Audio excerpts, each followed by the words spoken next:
just got to the storage and it just moved like some of the heaviest boxes I have moved so far for the clothing brand. Breek's already inside. Get back in here, dude. These boxes right here, y'all might be saying, man, those boxes do not look heavy. Trust me, these boxes are super heavy. I don't know if y'all ever watched Futurama. It's an episode with this pet called Nibbler, and his poop was little, but it was heavy. That's what this reminds me of. Inside these packages are my new jewelry pieces. And let me go ahead and set this camera up. Catch myself real fast.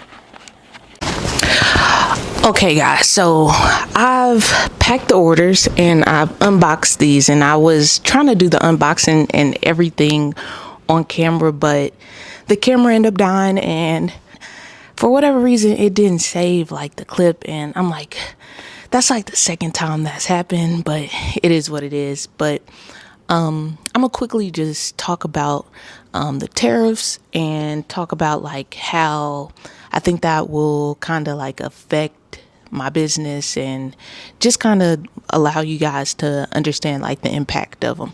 So I got these two packages right here.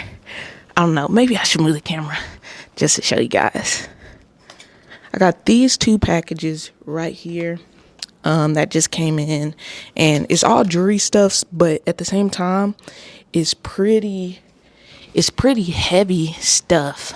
But so a couple things that you probably want to know is there any way you can avoid the tariffs, and if not, how can you get the prices lower? So pretty much what my manufacturer told me is we can set the value of the items low, but you don't want to set it too low because it's a good chance that it will not make it through customs. So I've been listening to a lot of different other people talk about tariffs, and they've been saying they've only paid it on the shipping price and different things like that. But the thing is, at least for my manufacturer, there's a possibility that it does not get through the ports, or it might not get to you if it just seems unreasonable.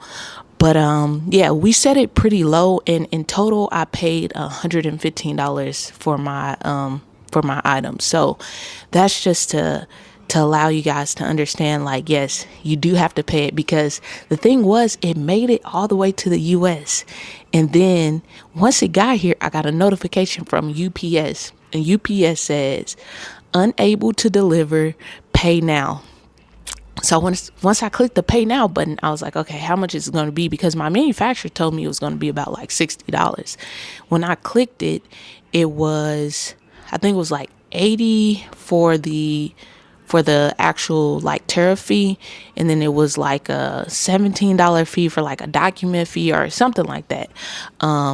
But yeah, I ended up paying like $115 total to receive my packages, and overall, I think I'll still order through China, especially for jewelry, because where else would I get jewelry from?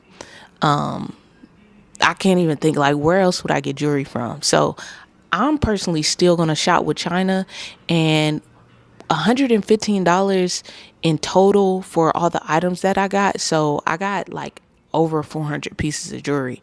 So if you divide that by 400, what is that, like 40 cents or something like that? Or that math is terrible, especially coming from me, somebody who's supposed to be good at math, somebody who's taking a ton of calculus. Anyway, I've never been that great at basic arithmetic. 100 divided by 400, so it's about 25 cents per item added on top of it. So that's not bad. That's not bad. It took me a second to get that math, but I got the math.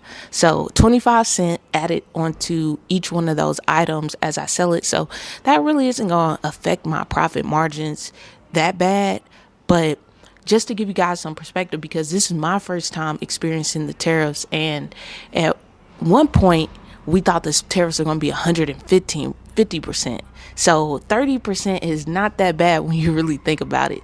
So yeah, I wanted to give you guys an update. I packed all these orders. I was planning to do more of a full length video, but again, the camera had died. It lost my original video footage. So I think anyway, you guys probably just want to hear about the tariffs. Now, alternatively, from going through like China, you can go through Pakistan. And I've been ordering a lot through Pakistan. My last drop was with Pakistan. So I think I'll keep continuing to work with them and diversify who I'm working with.